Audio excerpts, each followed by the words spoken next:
হঠাৎ করে আমার দোকানের চেয়ার টেবিলগুলো বাইরে বের করে দিচ্ছে কেন? হাই এভরিওয়ান, আমি Mantu. Welcome to my another blog. আশা করি তোমরা সবাই খুব ভালো আছো।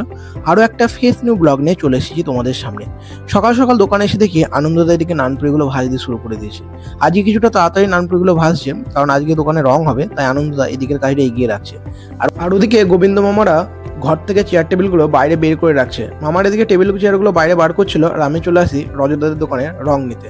রজতদাদের প্রচুর রঙের কালেকশন আছে, তার মধ্যে আমার দোকানে যে কালারটা হবে সেই কালারটা কম্পিউটারে আমি ঠিকঠাক করে দেখে নিলাম। এই যে এই কালারটা আমার দোকানে।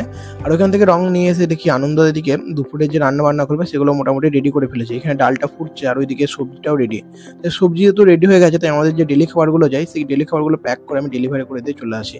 ওখান থেকে এসে দেখি যে আমাদের সিলিং এর যে রংটা সেই রংটা দাদা করতে শুরু করে দিয়েছে। আর কিছুক্ষণ পরে সেই রংটা কমপ্লিট হয়ে গেলে দাদা দেয়ালে যে রংটা হবে সেই রংটা এখানে করতে শুরু করে দেয়। আর ওইদিকে গোবিন্দ মামার কাজ করতে শুরু করে। লাল রংটা মোটামুটি করে ফেলেছে সম্পূর্ণ। আর তারপরে রোদ উঠে যায়। রোদ উঠলে আমি আর দেরি না করে ফুচকাগুলোকেও রোদে দিয়ে দিই। আর আজকে যেহেতু শনিবার ছিল, তাই টিফিনে স্কুল ছুটি। আর স্কুল ছুটি হয়ে গেলে প্রত্যেক দিনের মতন আমাদের দোকানে স্কুল টাইমের ভিড়টা লেগে যায়।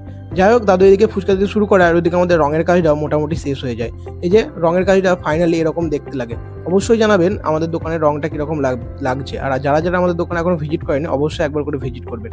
তারপরে বাড়ি চলে আসি। বিকেলে খাওয়া দাওয়া করে আমি বিকেলে যখন দোকান যাই, তখন দেখি মা এদিকে ফুচকা ভাজতে শুরু করে দিয়েছে।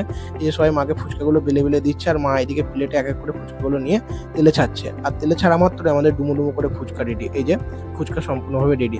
তারপর আমি বিকেলে দোকানে চলে আসি। দোকানে এসে আমাদের যে কাজগুলো থাকে স্যালাড কাটা, সেই স্যালাডটা আমি কাটতে শুরু করে দিই। আর ওইদিকে দেখি আনন্দদা রোলের কাউন্টারে রোল বানাতে শুরু করে দেয়, কারণ আজকে বেশ চাপ ছিল দোকান খুলে খুলে বিকেলে। আর তারপরে আমাদের মোমো শেষ হয়ে যায়। তারপরে এই মোমোগুলো আমরা এক এক করে বানিয়ে নিই। আর এই করতে করতেই আমাদের দোকান বন্ধ করার সময়ও চলে আসে। তাই দোকান বন্ধ করার আগে আজকে ঘরটা ধোয়ার ডেট ছিল, তাই ঘরটা ভালো করে ধুয়ে নিলাম। আর ঘর পরিষ্কার করা কমপ্লিট হয়ে গেলে দাদারা এখানে খেতে বসে পড়ে। এই যে প্রকাশ ভাই চিকেন দেখাচ্ছে। যাই হোক, আজকের ভিডিওটা এখানেই রাখছি। তোমরা অবশ্যই কমেন্টে জানিও আমাদের ভিডিওগুলো কিরকম লাগছে তোমাদের। যাই হোক, আর দেখাবো অন্য একটা ভিডিওতে। Tata guys, thank you for watching.